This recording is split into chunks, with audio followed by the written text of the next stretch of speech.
Ya Tuhan, bahwa Engkaulah Allah kami tetap di dalam hati kami. Kasih setiamu tidak pernah berubah bagi kami. Kami sungguh bersyukur oleh karena kami menyembah Allah yang sejati, yang selalu menyertai kami, memimpin, menuntun kami. Pada malam hari ini Tuhan, kami ingin mendengarkan sabda-Mu. Berkati hamba-Mu yang memberitakan, biarlah dibawa kendali daripada Roh Kudus-Mu. Dan kami semua yang mendengarkan sama-sama diberkati oleh Tuhan, diterangi, dan kami boleh memuliakan nama Tuhan. Kami sambut firman Tuhan. Di dalam nama Yesus kami berdoa. Amin. Silakan duduk kembali, jemaat Tuhan. Shalom. Ya, saya dapat bersyukur kepada Tuhan karena pada malam hari ini diberi kesempatan kembali untuk memberitakan firman Tuhan bagi kita, dan kita langsung membuka Alkitab kita dalam Yosua pasal 24 ayat 14. Kita membaca satu ayat saja. Yosua pasal 24 ayat ke-14. Baik, bila sudah ditemukan, saya akan membacakan bagi kita semua. Demikian bunyi firman Tuhan. Jadi sekarang takutlah akan Tuhan dan beribadalah kepadanya dengan tulus ikhlas dan setia. Singkirkanlah ilah-ilah yang kepadanya nenek moyangmu telah beribadah di seberang sungai Efrat dan di Mesir, dan beribadalah kepada Tuhan. Pada malam hari ini kita belajar di dalam kitab Yosua. Kita tentunya tahu kitab Yosua ini ditulis oleh Yosua, dan kitab ini berisi tentang laporan kemenangan bangsa Israel dalam menaklukkan negeri perjanjian. Tentunya kemenangan yang diperoleh oleh umat Tuhan adalah karena campur tangan Tuhan, bukan karena gagah, bukan karena kuatnya mereka, atau juga bukan karena Yosua yang dikenal sebagai pemimpin yang berhasil memimpin umat Tuhan dalam sistem pemerintahan teokrasi, tapi karena penyertaan Tuhan semata-mata. Kalau kita melihat kitab Yosua dimulai dari kematian lalu ditutup dengan kematian, saya berpikir ini mengingatkan kita bahwa hidup kita di dunia ini adalah singkat dan perlu kita merenungkan perjalanan kehidupan kita. Yosua dicatat sebagai pengganti Musa, dan nama Yosua ini merupakan bentuk nama lain dari nama Yesus dalam bahasa Yunaninya, yang berarti bahwa Yahweh adalah keselamatan. Yosua, seperti yang saya katakan, adalah dikenal sebagai seorang pemimpin yang secara efektif berhasil mempertahankan teokrasi, di mana bentuk dan sistem pemerintahan dalam negeri Israel berpedoman pada prinsip hukum Allah. Kalau tetangga kita bilang syariat, ya itulah. Meski demikian, pada hakikatnya pemimpin yang sesungguhnya yang memegang kendali adalah Allah Tritunggal. Karena semua pertimbangan dan keputusan harus berdasarkan kehendak dan otoritas Allah atas umat itu. Jadi selama kepemimpinan Yosua, Israel itu dapat dilukiskan sebagai sebuah republik yang bersifat teokratis, berpedoman pada hukum Tuhan, hukum Taurat. Dan sekalipun kita dalam kitab ini melaporkan kemenangan, juga ada sebuah pelajaran yang bisa kita petik di dalam kitab ini, bahwa pernah di dalam pasal 7 di mana Israel gagal dan kalah, dan ketika Yosua berdoa, Tuhan menghentikannya untuk berdoa. Karena apa? Karena ada dosa. Ada sebuah pelajaran yang ingin disampaikan di sana bahwa dosa satu orang dapat mempengaruhi seluruh kepentingan kelompok, dan tentunya ini bisa berhubungan dengan kita juga gereja. Karena itu perlu selalu kita memperbaharui diri kita. Gereja itu semestinya menjadi wadah menerima orang berdosa datang kepada Allah, tapi bukan wadah untuk mengembangbiakan dosa ataupun juga melegalkan dosa. Daripada dia berdosa, kita legalkan saja.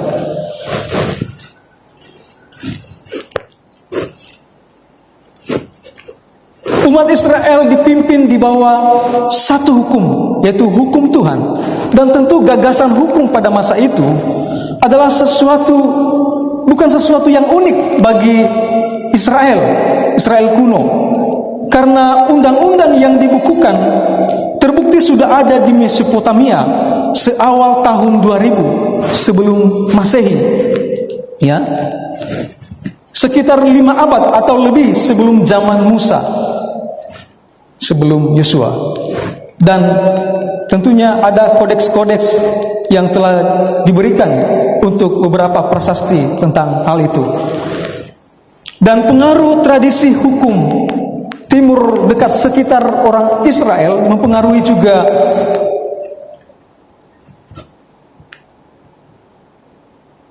fungsi hukum Ibrani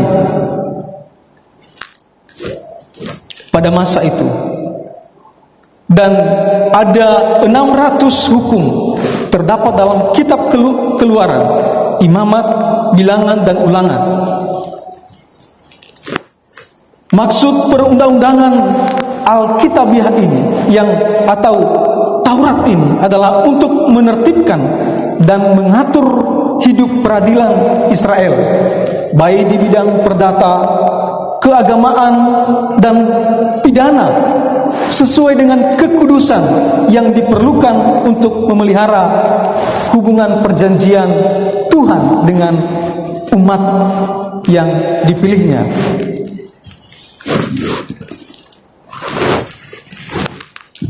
Saudara-saudari yang dikasihi dalam Tuhan, kita kembali pada teks yang kita pelajari. Teks yang kita pelajari secara khusus berbicara tentang pesan Tuhan kepada bangsa Israel melalui Yosua.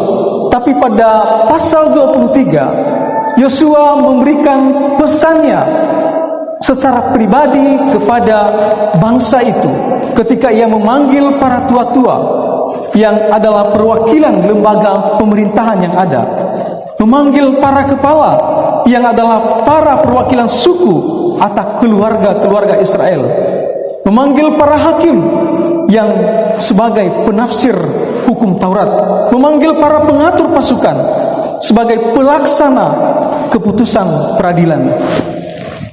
Yosua mengingatkan mereka di dalam pasal 23, ini masih pesan pribadi Yosua di usianya yang lanjut. Ia mengingatkan mereka tentang perbuatan Tuhan yang berperang atas Israel, tentang bangsa-bangsa yang menjadi bagian milik pusaka yang sudah dibagikan di antara mereka, bahwa Tuhan telah menepati janjinya dalam ayat 5 dan 14 dalam pasalnya yang 23. Lalu setelah mengingatkan mereka, Yosua memberi peringatan kepada mereka dalam ayat 6 dan 8 agar hati mereka kuat memelihara, melakukan yang tertulis dalam kitab hukum. Yosua memperingati mereka agar tidak menyimpang ke kiri atau ke kanan. Dan ia berkata, jangan bergaul dengan bangsa-bangsa yang masih tersisa, yang dapat merusak iman mereka. Mereka tidak diperbolehkan kawin dengan mereka. Kemungkinan juga itu sebabnya di perjanjian baru ditegaskan kembali agar orang percaya tidak boleh mengambil pasangan yang belum percaya, agar iman kita tidak dirusak oleh karena pergaulan yang buruk dan berbagai akibat-akibat lainnya. Tuhan ingin mereka berpaut kepadanya seperti yang mereka lakukan sekarang di masa Yosua. Apabila melangkahi, Yosua berkata akan dibinasakan, dan ini menunjukkan bahwa Israel dengan bangsa-bangsa lain di hadapan Tuhan sama.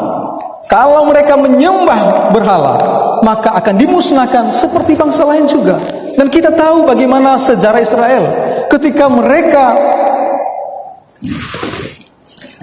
berbelok ke kiri, menyembah berhala. Apa yang Tuhan lakukan? Ini menunjukkan bahwa Tuhan tidak memandang bulu di dalam penghakimannya. Lalu kemudian pasal 24 kita masuk pada pesan Tuhan melalui Yosua. Tuhan sendiri yang berfirman melalui perantaran Yosua. Tuhan mengingatkan mereka akan masa lalu sebelum ia memperingatkan Israel. Tuhan mengingatkan mereka bahwa ialah yang mengambil Abraham dari tengah-tengah keluarganya. Ini atas inisiatif Allah. Ia yang membuat banyak keturunan Abraham. Sumber berkat dari Tuhan. Ia yang mengutus Musa untuk membawa Israel keluar. Ini adalah proyek Tuhan sendiri. Ia memunahkan orang Amori dan banyak bangsa lain sehingga Israel menduduki negerinya. Firman Tuhan mau mengatakan kepada mereka, semua kemudahan, semua kemenangan, semua kesenangan yang mereka dapatkan atas kekuasaan Tuhan atau di bawah pemerintahan Tuhan bukan oleh kehebatan mereka, tapi semata-mata karena kekuatan Allah. Pada malam hari ini saya memberikan kita judul renungan atau firman Tuhan, yaitu 3 harta rohani. Karena di sini kemudian Yosua memberi 3 awasan kepada umat itu setelah ia menyampaikan bagaimana Tuhan mengingatkan mereka akan peristiwa sebelumnya, lalu memberi peringatan kepada mereka. Lalu kemudian Yosua berkata dalam ayat 14, jadi sekarang takutlah akan Tuhan dan beribadahlah kepadanya dengan tulus, ikhlas dan setia. 3 harta rohani yang harus dimiliki oleh orang percaya, yang harus dipertahankan oleh orang yang percaya kepada Tuhan. Yang pertama adalah takut akan Tuhan. Takut akan Tuhan. Apa yang dimaksud takut akan Tuhan kepada bangsa Israel? Yaitu agar mereka memelihara apa yang tertulis dalam hukum Taurat yang dituliskan oleh Musa kepada mereka. Ini berkaitan tentang keyakinan iman, dan juga bukan hanya tentang keyakinan iman, melainkan juga pemerintahan Allah secara langsung atas mereka. Begitu pula dengan kita. Kita harus takut akan Tuhan dengan cara memelihara firman Tuhan di dalam hati kita untuk menjaga keyakinan iman kita, dan juga sekaligus bahwa secara rohani Kristus saat ini memerintah dalam hati kita, walaupun nanti secara faktualnya di akhir zaman. Saudara-saudara yang dikasihi dalam Tuhan, di dalam hukum Taurat ini terdapat hukum moral, terdapat ritual agama, dan berbagai aturan sipil yang diberikan Tuhan kepada bangsa Israel. Bangsa-bangsa yang lain punya kebudayaan, punya hukum, tapi telah rusak. Maka hukum Taurat itu yang membedakan mereka dari kebudayaan bangsa-bangsa lain yang begitu rusak itu.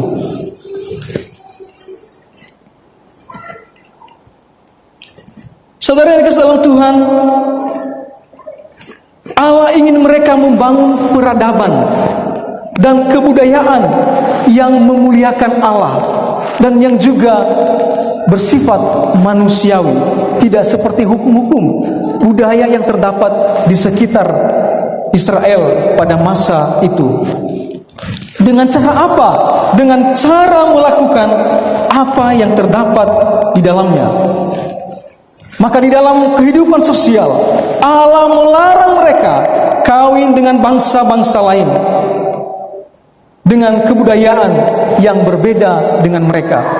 Orang percaya juga di dalam perjanjian baru dilarang untuk mengambil pasangan yang tidak seiman.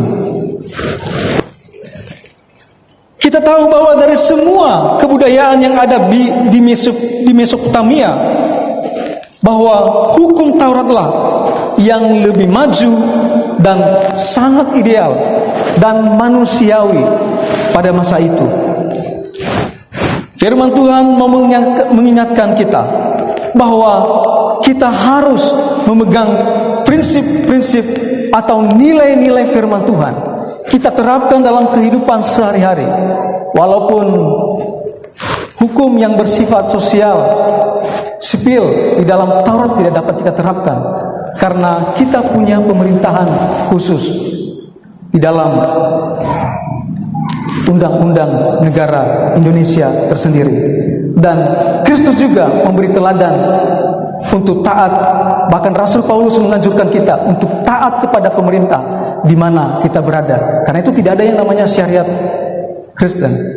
Dan hukum yang berlaku pada masa itu sangat tepat pada watak keras moral yang begitu kaku di masa orang-orang Israel kuno. Maka diterapkanlah berbagai hukum sipil yang begitu keras dan ketat. Takut akan Tuhan.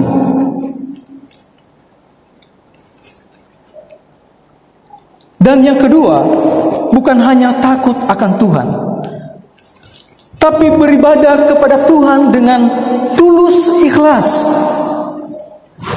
Beribadahlah. Ibadah di sini diterjemahkan dari akar kata Ibrani yang adalah abad, yang berarti bekerja atau melayani. Ini biasanya dikaitkan dengan seorang yang status atau pekerjaannya adalah seorang budak. Dan kita tahu budak pada masa itu tidak punya hak untuk menuntut apapun. Bahkan atas hidupnya pun ia tidak punya hak. Yang berhak atas hidupnya adalah tuannya. Diterjemahkan ibadah dari kata abad.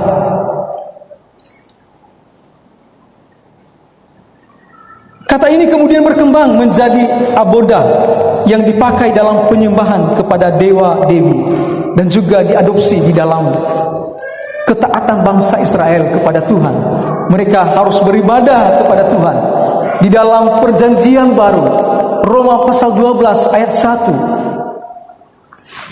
1, yang setara dengan kata aboda adalah latreia, yaitu ibadah adalah persembahan tubuh kepada Tuhan. Dan itulah ibadahmu yang sejati, kata firman Tuhan.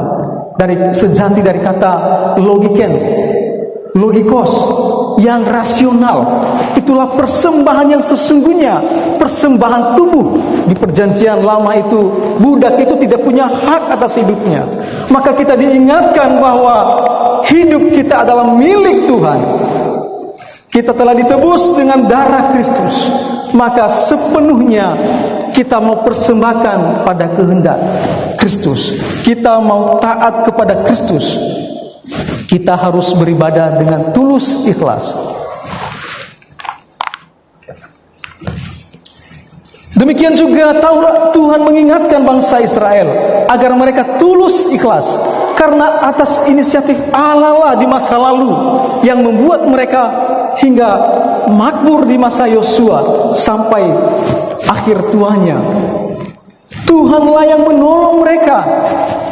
Tuhanlah yang membuat mereka merasakan kemenangan. Dan semua kemudahan yang mereka dapatkan atas pertolongan, atas inisiatif Tuhan, dan karena pekerjaan Tuhan semata-mata. Karena itu mereka harus beribadah dengan tulus kepada Tuhan, bukan karena terpaksa. Tangan Tuhanlah yang membuat mereka kokoh. Dan apabila mereka berbalik, maka hukuman yang sama seperti yang dialami oleh bangsa-bangsa lain akan ditimpakan kepada mereka. Kita harus beribadah kepada Tuhan dengan tulus ikhlas, bukan dengan sungut-sungutan. Apalagi beribadah dengan penuh perhitungan kepada Tuhan, jangan. Tuhan tidak berhutang kepada kita. Kitalah yang paling berhutang kepada Tuhan. Tuhan sebagai yang Ar-Rahman, Allah telah menyediakan alam semesta. Allah telah memberi kita kesehatan. Allah telah memberi kita kekuatan. Allah telah memberi kita akal budi. Maka terciptalah seni, terciptalah dengan berbagai kreativitas dan semua penghiburan yang sementara di dunia ini, yang boleh orang percaya nikmati. Berkat-berkat yang sementara itu boleh dinikmati oleh orang percaya juga. Dia patutlah disembah. Patutlah kita memberi sujud syukur kita dengan tulus ikhlas kepada Dia. Dia tidak hanya Allah yang Ar-Rahman, tapi Dia juga adalah Allah yang Ar-Rahim, yang telah memilih kita dan yang telah mengutus anaknya, bahkan Roh Kudusnya di dalam hati kita. Bila kita saat ini berada di sini, semua karena inisiatif Tuhan yang memberi kita kasih karunia demi kasih karunia, yang terus memelihara kita di dalam iman dan sampai pada kemuliaan adalah anugerah Tuhan. Dan Tuhan mau kita beribadah kepadanya dengan tulus ikhlas, bukan karena terpaksa, bukan karena ancaman neraka. Kita tahu memang ada ganjaran, tapi bersifat sementara. Kita di dalam relasi sebagai seorang ayah kepada anaknya digambarkan.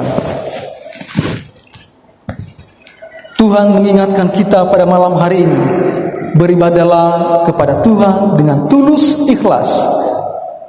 Beribadah kepadanya bukan karena dibawa ancaman hukuman kekal, tapi karena apa yang telah Tuhan anugerahkan bagi kita, apa yang telah Allah kerjakan bagi kita, baik bagi kita sebagai orang percaya secara umum maupun setiap kita pribadi-pribadi.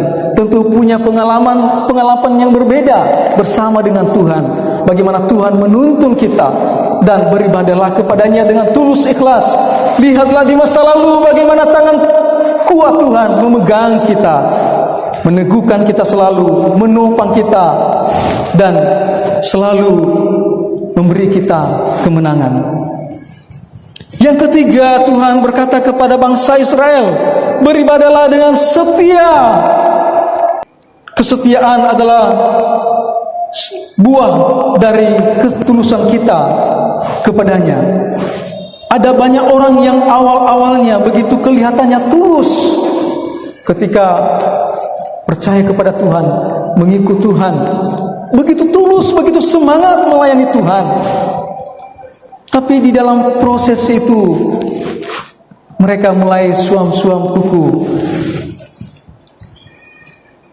Bahkan jemaat di dalam kitab Wahyu juga diingatkan oleh Tuhan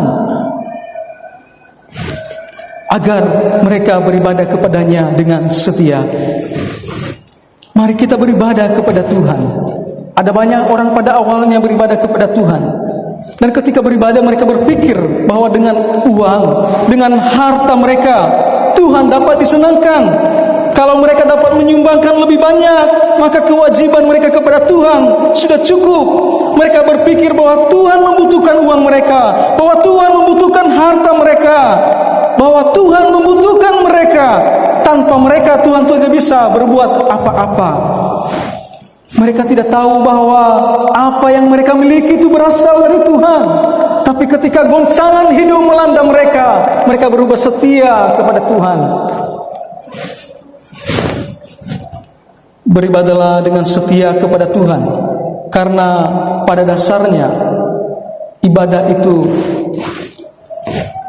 awalnya bersifat aktivitas kehidupan atau pekerjaan kehambaan kepada Tuhan, baik kemudian yang kita lakukan dalam sifatnya liturgi, di dalam kebaktian-kebaktian gerejawi, maupun terlebih di dalam kehidupan sehari-hari. Beribadahlah dengan setia kepada Tuhan. Bila kita memberi sesuatu dalam pekerjaan Tuhan, itu hanya bentuk pengakuan kita bahwa apa yang kita miliki saat ini adalah semua berasal dari Tuhan. Semua berasal dari Tuhan. Dan kalau kita mau memberi sesuatu juga bertujuan pada kita juga. Impasnya adalah kehidupan rohani kita. Ketika kita memberi sesuatu dalam gereja berupa persembahan, ketika kita mengarahkan kepada Tuhan, operasional gereja dapat lancar dan ibadah kita bisa khusyuk. Seandainya operasional gereja tidak cukup, lampu mati, AC padam, dan tidak menyala ini, apa yang terjadi? Apa yang kita dapatkan? Semua untuk juga kemudian bermanfaat bagi kita. Tuhan, saya selalu mengatakan, Tuhan tidak bertambah apa-apa ketika kita melayani Dia. Juga Tuhan tidak berkurang apa-apa karena kita tidak melayani Dia. Kalau kita mau melakukan sesuatu kepada Tuhan, itu semata-mata kita mau mengatakan, terima kasih Tuhan atas apa yang Tuhan telah berikan kepada saya. Banyak yang telah Tuhan lakukan bagi kita. Setialah kepada Tuhan. Lakukanlah apa yang Tuhan mau dalam kehidupan kita. Banyak orang yang memperlakukan Tuhan seolah-olah Tuhan membutuhkan mereka, dan Tuhan tidak dapat melakukan pekerjaannya tanpa mereka. Itulah sebabnya ada banyak yang hanya menitipkan persembahan dan berkata, cukup saya hanya mendukung pekerjaan Tuhan. Mereka berpikir bahwa Tuhan membutuhkan uangnya. Yang membutuhkan uang sebenarnya gereja, supaya operasional gereja bisa berjalan dengan baik, dan juga tujuannya juga untuk kehidupan rohani, di mana berkat-berkat Allah dicurahkan di dalam persekutuan yang kudus kita. Mari kita menghormati Tuhan di dalam kehidupan kita. 3 harta rohani yang harus dimiliki oleh orang percaya. Yang pertama, takutlah akan Tuhan. Yang kedua, beribadalah kepada Tuhan dengan tulus ikhlas. Dan yang ketiga, beribadalah kepada Tuhan dengan setia. Kita berdoa. Tuhan, kami bersyukur kepadamu. Oleh anugerah-Mu, kami boleh mendengarkan sabda-Mu pada malam hari ini. Biarlah Roh Kudus-Mu yang berkarya dalam kehidupan kami. Engkau menolong kami, memampukan kami, dan memberi keberanian untuk selalu menaati Tuhan. Kami adalah hamba-hamba-Mu. Di dalam nama Yesus kami berdoa. Amin.